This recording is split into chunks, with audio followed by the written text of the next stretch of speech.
So it started late last year, nearly a year ago, 2007.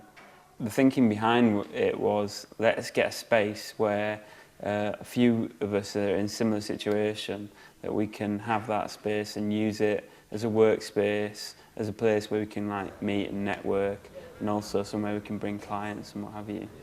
I started off by contacting other people that I knew were in a similar situation. I was friends with some of the people who were first thinking about it, and they realised that I was also looking for somewhere to work, so I went to join them.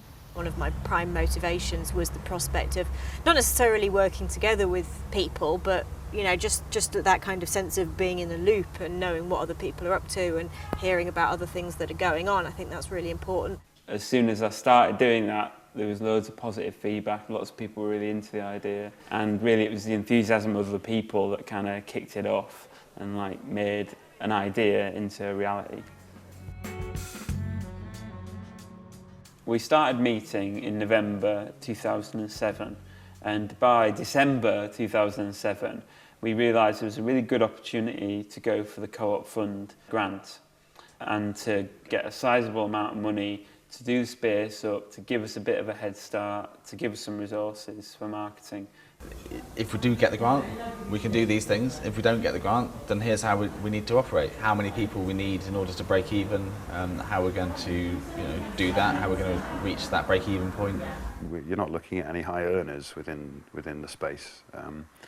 And that means that you feel like you're taking quite a big risk by investing in a thing. We had negotiated with Work for Change to have a rent discount for 6 months, which was very nice of them, to allow us to grow, to recruit the members, to bring it up to capacity. Well, it refurbished the office, which was a mechanics workshop when we first were interested in it. It had recently been used for motorbike maintenance. It was entirely a concrete shell.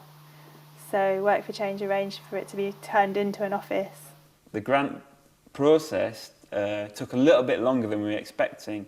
We were a new organisation and they wanted us to demonstrate that we really could deliver what we said we would. In fact, we didn't know if we had a grant before we actually moved in. So we found out after a few weeks, I think, of having moved in. Having the grant just really gives you some breathing space. It totally makes you feel, okay, we can make a good go of this now. It doesn't feel quite so exposed. I'd say it did solve some problems, but actually created new problems with it as well, or new challenges, I'd say. When we got the grant, we spent some money on hiring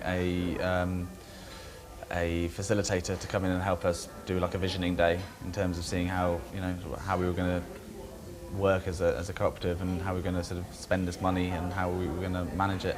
We had a lot of money to spend, and that's actually a really challenging situation to be in.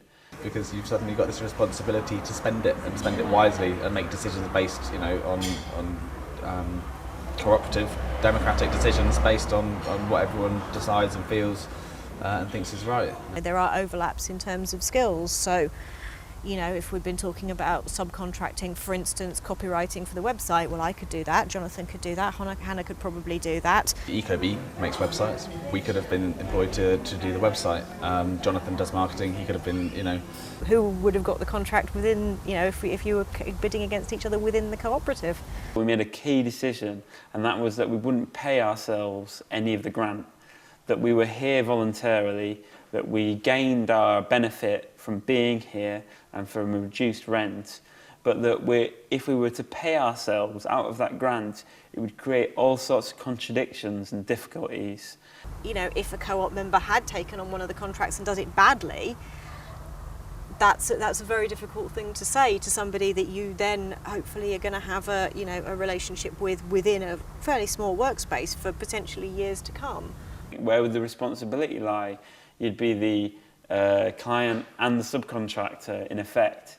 But that's where your ethical policy would come in again, looking at making sure we encourage small local businesses and hopefully ones from the local area to sort of make sure that we're actually strengthening hume around us and that we're actually making work as well as doing work ourselves.